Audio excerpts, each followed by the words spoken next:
Praise Lord. വിശുദ്ധ ലൂക്കോസ് 4-ാം അധ്യായം 1 മുതൽ 13 വരെയുള്ള തിരുവചനം. ഈ തിരുവചനം നമ്മൾ ഒരുപാട് പ്രാവശ്യം വായിക്കുകയും നമുക്ക് അറിവുള്ളതുമായിട്ടുള്ളതാണ്. യേശു പരീക്ഷിക്കപ്പെടുന്നതിനെ കുറിച്ചാണ്.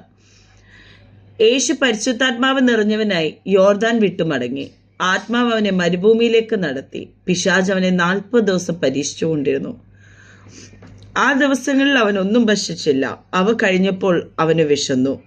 അപ്പോൾ പിശാച് അവനോട്, നീ ദൈവപുത്രനെങ്കിൽ ഈ കല്ലിനോട് അപ്പമായി തീരുവാൻ കൽപ്പിക്കുക എന്ന് പറഞ്ഞു. യേശു അവനോട്, മനുഷ്യൻ അപ്പം കൊണ്ട് മാത്രമല്ല ജീവിക്കുന്നതെന്ന് എഴുതിയിരിക്കുന്നു എന്ന് ഉത്തരം പറഞ്ഞു.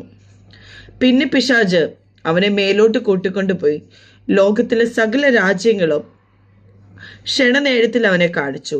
ഈ അധികാരമൊക്കെയും അതിന്റെ മഹത്വവും നിനക്ക് തരാം. അത് എന്നിൽ ഏൽപ്പിച്ചിരിക്കുന്നു.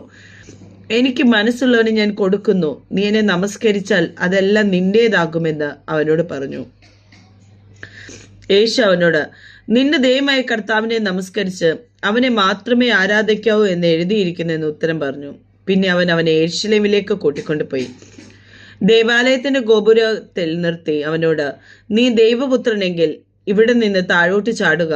നിന്നെ കാത്തുകൊള്ളുന്നവൻ അവൻ തന്റെ ദൂതന്മാരോട് നിന്നെക്കുറിച്ച് കൽപ്പിക്കുകയും നിന്റെ കാൽ കല്ലിനോട് തട്ടാത്ത വിധം അവർ നിന്നെ കൈകളിൽ താങ്ങിക്കൊള്ളുകയും ചെയ്യുമെന്ന് എഴുതിയിരിക്കുന്നുവല്ലോ. യേശു അവനോട്, നിന്റെ ദൈവമായ കർത്താവിനെ പരീക്ഷിക്കരുത് എന്ന് അരുളി ചെയ്തിരിക്കുന്നു എന്ന് ഉത്തരം പറഞ്ഞു. ആമേൻ. നമ്മുടെ ജീവിതത്തിൽ പലപ്പോഴും ഇങ്ങനെ തന്നെയാണ്. നല്ല ഇതായിട്ട്, അല്ലെങ്കിൽ നമ്മൾ ദൈവത്തിൽ ഒത്തിരി വിശ്വസിക്കുകയും മഹത്വപ്പെടുത്തുകയും ഒക്കെ ചെയ്ത ഒരു ഇതിൽ നമ്മൾ പോയിക്കൊണ്ടിരിക്കുമ്പോഴായിരിക്കും ചിലപ്പോൾ നമ്മുടെ ജീവിതത്തിൽ ഒരു വലിയൊരു പ്രതിസന്ധി വരുന്നത്. ആ പ്രതിസന്ധി അതികഠിനമായിട്ട് വരുമ്പോൾ ചിലപ്പോൾ മനുഷ്യരായ നമ്മൾ ചിലപ്പോൾ ദൈവത്തെ തള്ളിക്കളയും. കർത്താവിനെ പോലും ആത്മാവ് മരുഭൂമിയിലേക്കാണ് വിടുന്നത്. അത് പരീക്ഷിക്കപ്പെടാൻ വേണ്ടിയാണ് വിടുന്നത്. കാരണം കർത്താവിനും ഉണ്ടായിരുന്നു പരീക്ഷണ ഘട്ടങ്ങൾ. അപ്പോൾ മനുഷ്യരായ നമുക്ക് ചുറ്റും ഒരുപാട് പരീക്ഷണ ഘട്ടങ്ങൾ ഉണ്ടല്ലോ.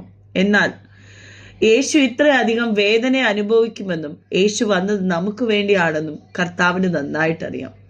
ദൈവപുത്രനായിരുന്നിട്ടും ആ കർത്താവിനെ പരീക്ഷിക്കാൻ പിശാചിന് കഴിഞ്ഞെങ്കിൽ നമുക്ക് ചുറ്റും ഒരുപാട് പ്രതിസന്ധി ഘട്ടങ്ങളുണ്ട്. എന്നാൽ നാം ദൈവത്തെ മറക്കുകയോ ദൈവത്തിനെ തള്ളിക്കളയുകയല്ല വേണ്ടത്.